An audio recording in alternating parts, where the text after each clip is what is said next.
võib-olla võivad siia 4 põlinat, vana Ants, noor Ants, Johan ja nüüd oled teie. Eesti lugu.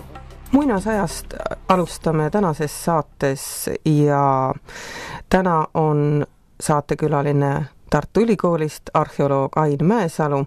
Minu nimi on Piret Kriivan ja kõigepealt, kui võib öelda, et Eesti ajalugu algas esimeste inimeste saabumisega siia, kõigepealt ma tahaks teada, mis oli enne Eesti ajalugu?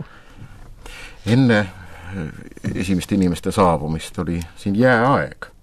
Kuigi, me kujutame ette, et oli üks jääaeg ja siis jää taandus, siis et inimesed siia tulla. Tegelikult oli neid ju jääaeg oli mitu ja põhimõtteliselt ei ole võimatu, et meie elame praegu ka hoopis jäävaheajal. Nii et need jäävaheajad, need on olnud kusagil 10 000 aastat pikad või enam või 30 000 aastat pikad, nii et praegu, kui juhuslikult on jäävaheaeg, siis võib-olla 15 000 aasta pärast võib jälle jää siia peale tulla. Nii et kindlaid märke muidugi Eesti territooriumil sellest eelmisest jäävaheajast ei ole.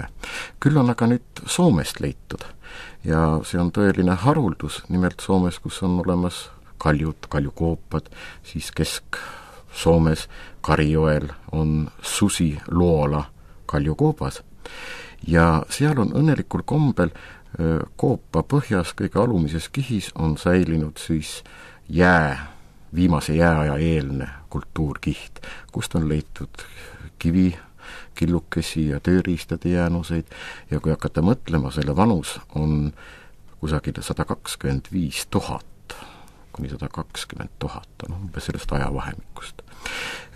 Sealt on muidugi ka muid igasuguseid õietolmu jäänuseid leitud ja selle põhjal selgub, et tol ajal olid Soomes ka tammemetsad ja valgepöögisalud ja see tähendab, et enne seda viimast jääaega oli kliima tunduvalt soojem ja on üpriski tõenäoline, et ka Eesti territooriumil võisid elada inimesed. Tõsi, muidugi neid inimesed veel pidada ei saa, tähendab, ütleme kaasaegsete inimesteks, sellepärast, et tol ajal ju Euroopas elasid niinimetatud neandertaallased. See on üks haru, mis tõenäoliselt oli kõrvalharu ja mis siis lahknes tänapäevastest homo sapiensitest. Aga meil Eestis muidugi, meil ei ole ilmselt taolist leidu võimalik teha. Miks? Meil ei ole analoogilisi kaljukoopaid. Ja meil on see kogu maastik, see on nii totaalselt muutunud nüüd selle viimase jääaja mõjul. Tähendab, kõigepealt on need künkad ja järvekesed ja voored ja see on nüüd kõik tekkinud alles viimase jääaja jooksul, sest jää ju rullis siit maast üle ja kui me kujutame ette, et jääkihi paksus oli kusagil võib-olla kilomeeter, võib-olla isegi 2 kilomeetrit.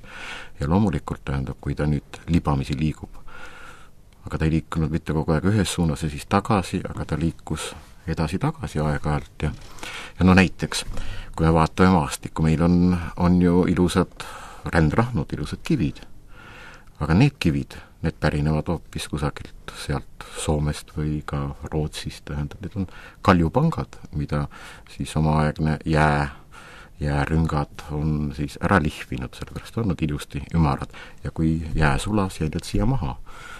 Ja ütleme siin meie kõrgustikualad, need on ju põhimõtteliselt on nad ju moreen ja liiv ja nii edasi, aga need on tekkinud nüüd siis jää taandumisel. On jääserv paigal olnud ja siis on kuhjanud materjali niimoodi enda ette.